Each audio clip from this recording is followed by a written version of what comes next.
Alright, this is my last video for the week, and I have kids that are in 7th grade and 4th grade, and if you are like me and have kids in different grades that I'm not going to provide materials for as a 6th grade student, here's what I would do.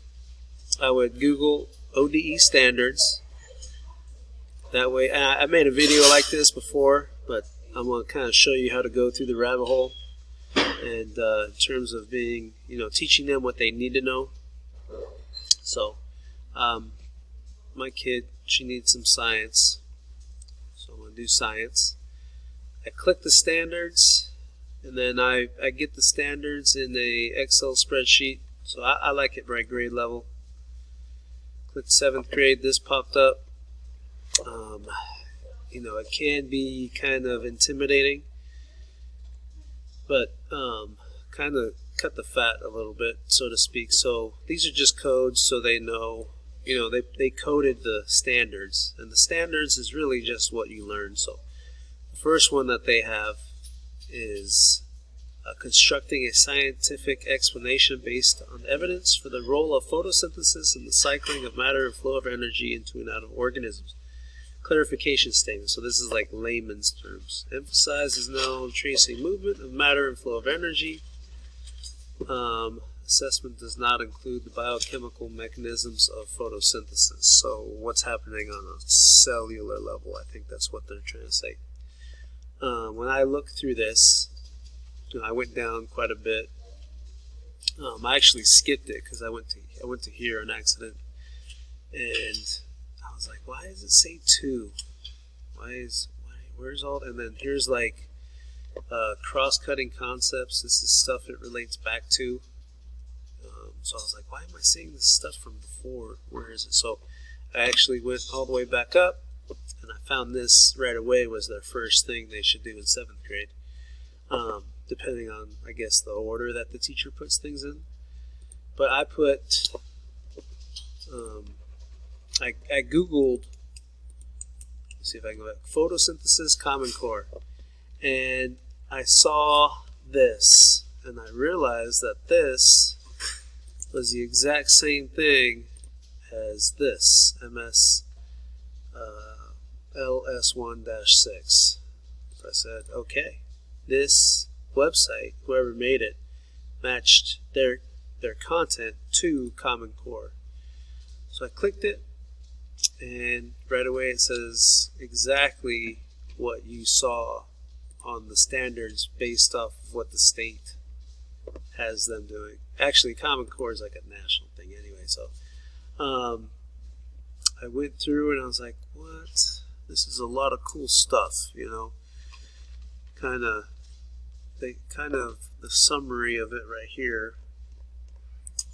And then I went to, let's see, where did I go? Did I go to, I think I went to assessments first, and I kind of talked about following assessments were created by science teachers, helping them better understand da-da-da-da-da. And I kept going, and I got here. I saw a bunch of cool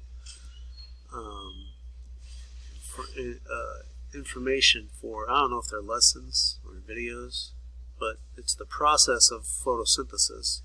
Here's the plant, the leaf, sunlight, what's going on. You add water, CO2, out comes sugar, glucose, chemical bond, energy, and out comes oxygen. So input, output.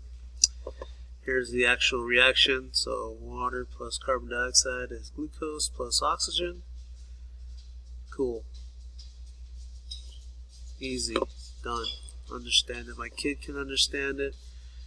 She can maybe I can give this to her and she has to create, I don't know, similar drawing from a different type of plant that she actually gets out here and where we live, something like that.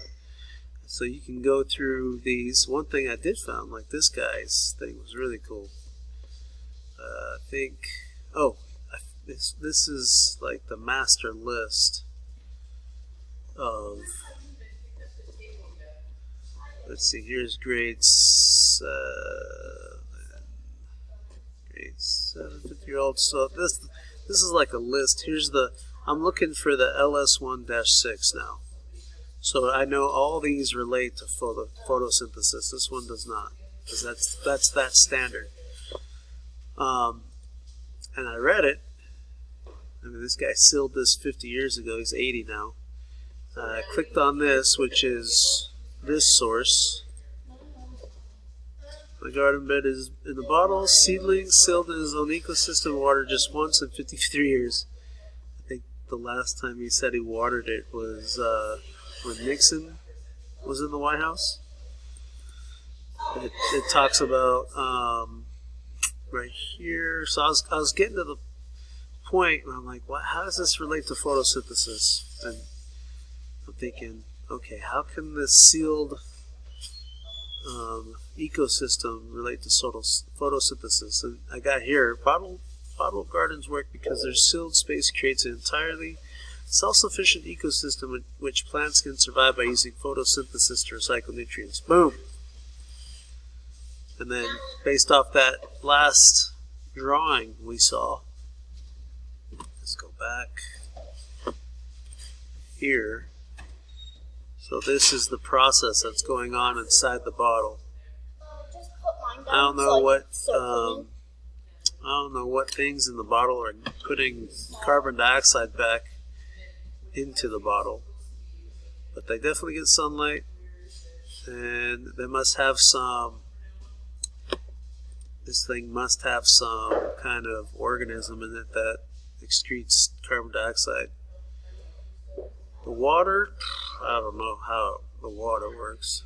The only external input needed is going to be light, since this provides it with the energy it needs to create its own food to continue to grow. Okay. Some of the light energy is stored in the form of ATP, which is energy, molecule that stores energy. The rest is used to remove electrons from the water being absorbed through the soil. Oh, through plant roots. These electrons become free in the... Okay.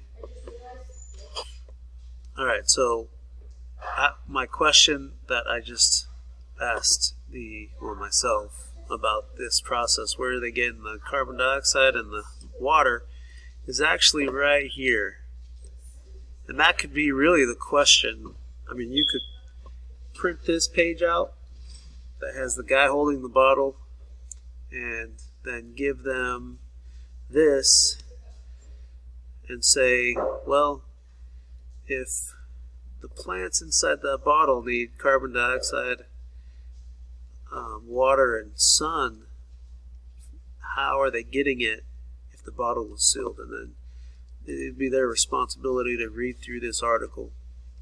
And this would be the answer you're looking for from your kid. This photosynthesis process is the opposite of the cellular respiration that occurs in other organisms, including humans, where carbohydrates containing energy react with the oxygen to produce carbon dioxide, water, and release chemical energy. So that's the answer right there, and that's why this is the reason why his ecosystem can thrive. Anyway, that's one way to kind of find some material. This is really the most technical way to find material for your kid, but it's also the most advanced, and it is the way that you are going to keep them on track, learning stuff that they should be learning. So really, there's no excuse to get to 8th grade or whatever grade and say, well, we missed out on, March, halfway through March, April, May, and a little bit of June. What's going to happen with my kid? And I guess that's how I approach everything, is I'm just going to control what I know I can control. So my kid doesn't have any excuses when it comes time, when August or September rolls around. And if the state has them jumping right into 8th grade, which would be right here, they can be successful at it.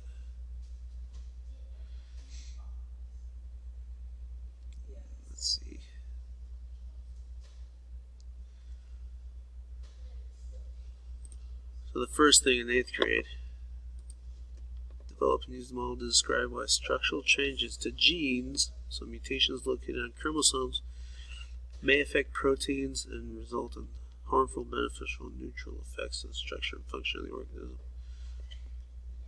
So let's see what they ended off on in 7th grade.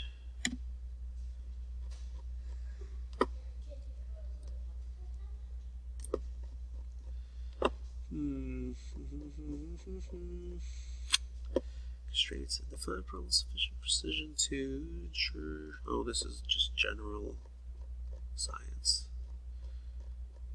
Did I miss it? Okay, that makes sense. Atomic composition of molecules.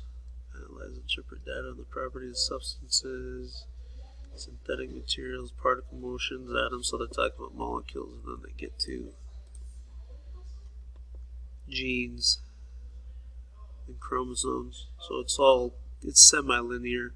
There might be a little bit of steps they missed in between, but yeah, I hope this helped, and have a great weekend.